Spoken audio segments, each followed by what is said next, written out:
বড় স্টেডিয়ামে যখন হাজার হাজার দর্শক একসাথে উল্লাস করে বা দলগতভাবে একসাথে লাভ দেয়, তখন সেটা শুধু উচ্ছ্বাসের বিষয় না, বরং ইঞ্জিনিয়ারিংয়ের দিক থেকেও এক ধরনের বড় চ্যালেঞ্জ তৈরি করে। কারণ একই সময়ে একই গতিতে অনেকগুলো মানুষ যদি বারবার লাভ দেয়, তাহলে নিচে থাকা গ্যালারির স্ট্রাকচারে এক প্রকার কম্পনের চাপ পড়ে। এই কম্পনকে বলে রেজোন্যান্স।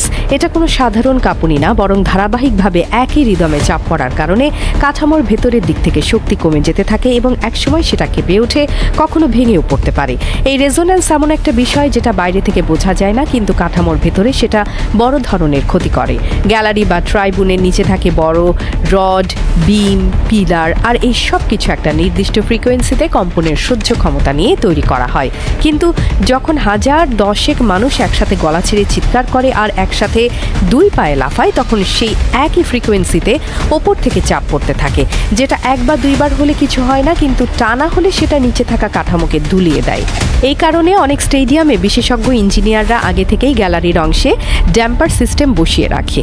এগুলো এমনভাবে বানানো হয় যাতে রেজোন্যান্স কমে যায়। তবে পুরনো স্টেডিয়াম বা যেগুলোর গঠন একসময় শুধু বসে খেলা দেখার জন্য বানানো হয়েছিল, সেগুলোর কাঠামোতে এই সমস্যা দেখা দেয় বেশি।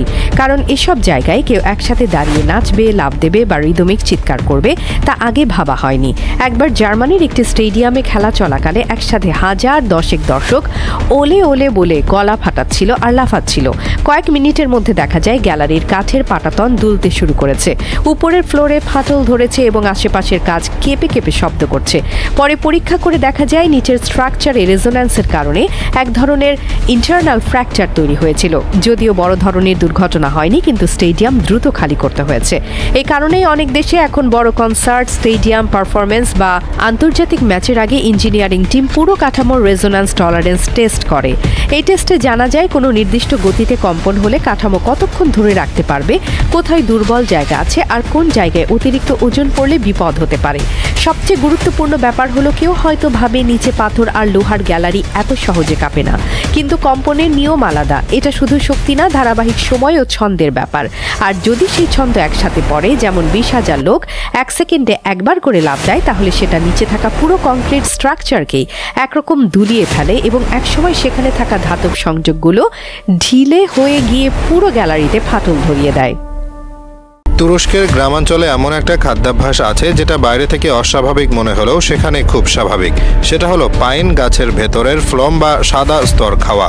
সাধারণত আমরা গাছের বাকল বা ছাল ব্যবহার করি জ্বালানি বা ঔষধে, কিন্তু এখানকার মানুষ পাইন গাছের জীবন্ত স্তর, মানে যেটা দিয়ে গাছ নিজের খাদ্য পরিবহন করে, সেটা আলাদা করে খায়। এই ফ্লম আসলে গাছের ছালের একদম ভেতরের অংশ, যা সাদা ও নরম এবং এতে সামান্য চিনি জাতীয় পদার্থ থাকে। এই অংশ খাওয়ার জন্য প্রথমেই গাছের বাইরে শক্ত বাকল কেটে ফেলা হয়। এই কাজ খুব সাবধানে করতে হয়, কারণ যদি ভেতরের ক্যাম্বিয়াম স্তর ক্ষতিগ্রস্ত হয় তাহলে গাছ মরে যেতে পারে।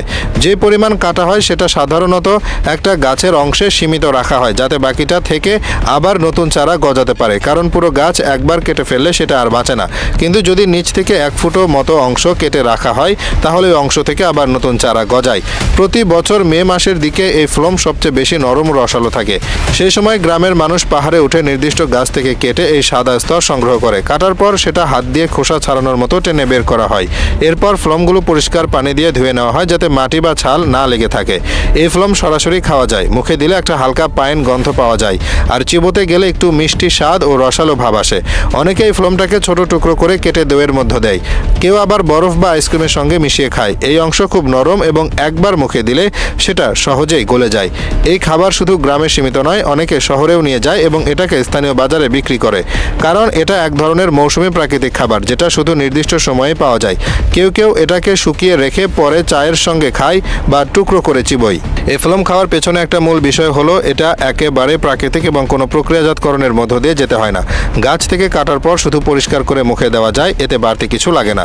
যারা অনেক বছর ধরে এটা খায় তারা জানে কোন গাছের ফ্লম সবচেয়ে নরম হয়, কোন গাছ কাটলে বেশি রস পাওয়া যায় এবং কখন কাটা উচিত না, কারণ বেশি গরমে কাটলে ফ্লম শক্ত হয়ে যায় আর বৃষ্টির সময় কাটলে মাটির গন্ধ লেগে থাকে।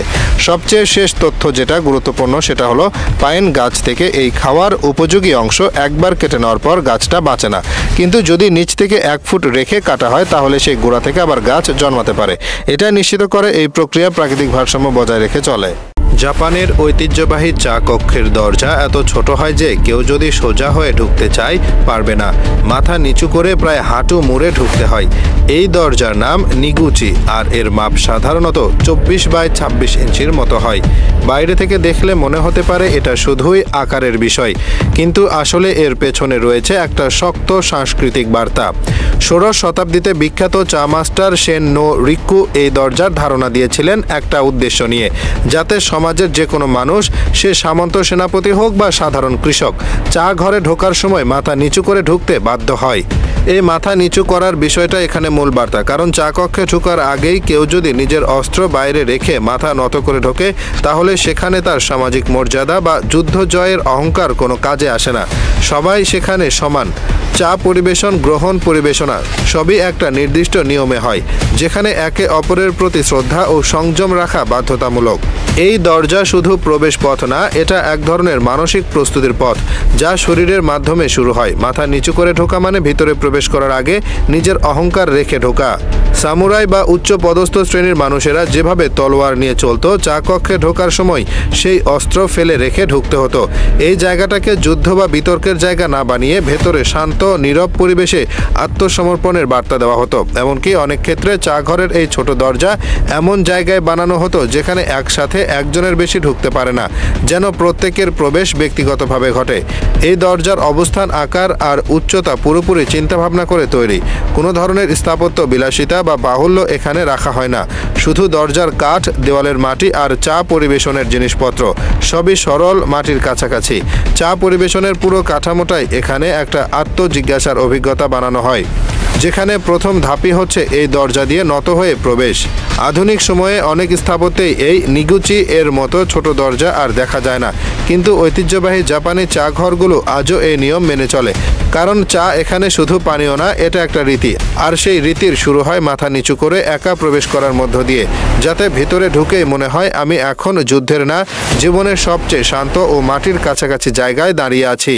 ভারতের কিছু অঞ্চলে যেখানে এখনও কাঠ বা গ্যাস হবার জন্য সহজলভ্য না, সেখানে গরুর গোবর এখনও রান্নার জন্য জ্বালানি হিসেবে ব্যবহৃত হয়। এই প্রক্রিয়ায় গোবর শুকিয়ে নিয়ে তা জ্বালানি হিসেবে ব্যবহার করা হয়। তবে এবার এই গোবর শুধু রান্নার মাধ্যম না, বরং রান্নার অংশ হয়ে যায়। গোবর দিয়ে আগুন জ্বালিয়ে তার উপরে সরাসরি রাখা হয় বেগুন আর টমেটো। এই সবজিগুলোকে একেবারে আগুনের উপর রেখে পুড়িয়ে নেওয়া হয়, যাতে বাইরের চামড়া পুড়ে যায় আর ভেতরের অংশ নরম হয়ে যায়। সবজি পুড়ে গেলে সেগুলোর চামড়া হাত দিয়ে ছাড়িয়ে নেওয়া হয় এবং আলাদা একটা পাত্রে রাখা হয়। এরপর সেদ্ধ করা আলু ও অন্যান্য সাধারণ সবজি যেমন পেঁয়াজ, রসুন, কাঁচামরিচ দিয়ে সেগুলো একসাথে পিষে মিহি করা হয়। এই পিষে বানানো মিশ্রণ এক ধরনের পেস্ট তৈরি করে, যেটা আসলে মূল খাবারের স্বাদ নির্ধারণ করে। এই মিশ্রণের পর তৈরি হয় এক ধরনের আটা বা ময়দার মণ্ড, যেটা সম্পূর্ণ হাতে তৈরি করা হয়। এই মণ্ডকে বারবার হাতে ঘুরিয়ে মোটা পেস্টের মতো করে তাওয়ায় ফেলা হয় এবং আগুনে ঢেকে রাখা হয়, যেন সেটা একপাশে না পুড়ে যায়, বরং পুরোটা সমানভাবে রান্না হয়। মণ্ড যখন শক্ত হয়ে আসে তখন চামচ দিয়ে নেড়ে আরেকটু ঘন করে তোলা হয় এবং ততক্ষণে তার মধ্যে একটা মোলায়েম কেকের মতো ফর্ম হয়ে যায়। এরপর সেই কেককে একটা পলিথিন বা কাপড়ের প্যাকেটে ঢুকিয়ে সেটা ঘষে ঘষে এমনভাবে নাড়ানো হয় যেন বাইরে লেগে থাকা ছাই বা ধুলাবালি উঠে যায়। এই প্রসেসে যতটা ঝুঁকি থাকে ততটাই নিয়ন্ত্রণও দরকার, কারণ গোবরের আগুনে পুড়ে যাওয়া অংশ ঠিকমতো না ঘষলে মুখে কাঁচা পোড়া গন্ধ চলে আসবে। এই কেক পরিবেশনের আগে তার উপরে আরও একবার ঘরের তৈরি সস, টমেটো চাটনি বা অন্য ভর্তা জাতীয় কিছু ঢেলে দেওয়া হয়, যেন খেতে সুবিধা হয়। এই পুরো খাবারটাতে চমক হলো, এটা যতই কাঁচামাল বা রান্না পদ্ধতিতে অপ্রচলিত হোক না কেন, সঠিকভাবে প্রস্তুত করলে একদম নরম, ফ্লেভারযুক্ত, পোড়া ঘ্রাণ সমৃদ্ধ একটা ইউনিক কেক তৈরি হয়, যেটা একবার খেলে অনেকেই আবার খেতে চায়। এই রান্না যারা করে তারা জানে কোথায় আগুন বেশি দিলে কেক পড়ে, কোথায় কম দিলে ভিতরে কাঁচা থাকে, আর কতক্ষণ পুড়িয়ে রাখা গেলে বাইরের দিকটা শক্ত হয়ে আসে কিন্তু ভিতরের অংশ নরম থাকে। সবশেষে এই কেক পরিবেশন করা হয় সম্পূর্ণ দেশীয় উপাদান বা মাঠের ধুলা ঘ্রাণ মিশিয়ে, এমনভাবে যেটা প্যাকেটজাত কোনো ফুড আইটেমে সম্ভব নয়।